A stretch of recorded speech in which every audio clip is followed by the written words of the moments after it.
আজকের গল্প অব্যর্থ জ্যোতিষ বিচার। গোপাল ভাঁড়ের জ্যোতিষ চর্চায় কিছু নাম ডাক ছিল। মাঝে মধ্যে কিছু কিছু মানুষ তার কাছে ভবিষ্যৎ জানার জন্য হাজির হতো।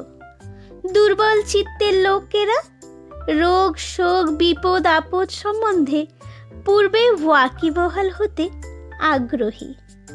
এমনই একজন দূরের গ্রাম থেকে একদিন হাজির হলো গোপালের বাড়িতে। সঙ্গে ছিল তার ছেলে।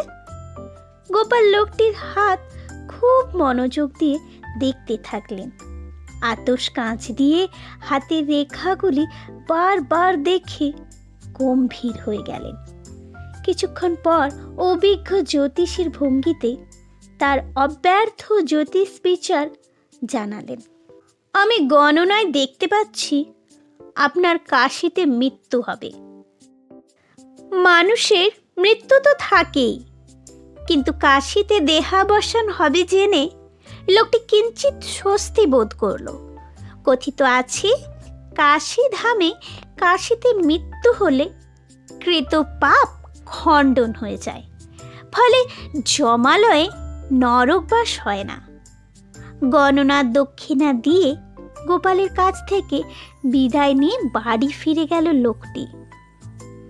বেশ কিছুদিন পর লোকটি কাশির অসুখে পড়ল।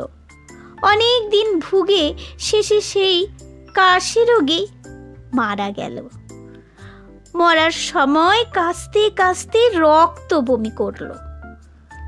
লোকটির শ্রাদ্ধ শান্তির পর তার ছেলে একদিন হাজির হলো গোপাল ভাঁড়ের বাড়িতে।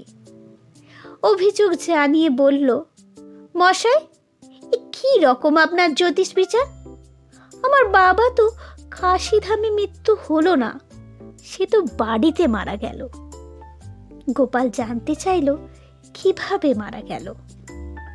ছেলেটি বলল, কাশ রোগে কেশে কেশে রক্ত উঠে মারা গেল। গোপাল একটু বিরক্ত স্বরে বললেন, তুমি গণনায় ভুলটি দেখলে কোথায়? আমার গণনা তো অব্যর্থ। বলেছিলাম কাশিতে মরবে, মরলই তো কাশিতে।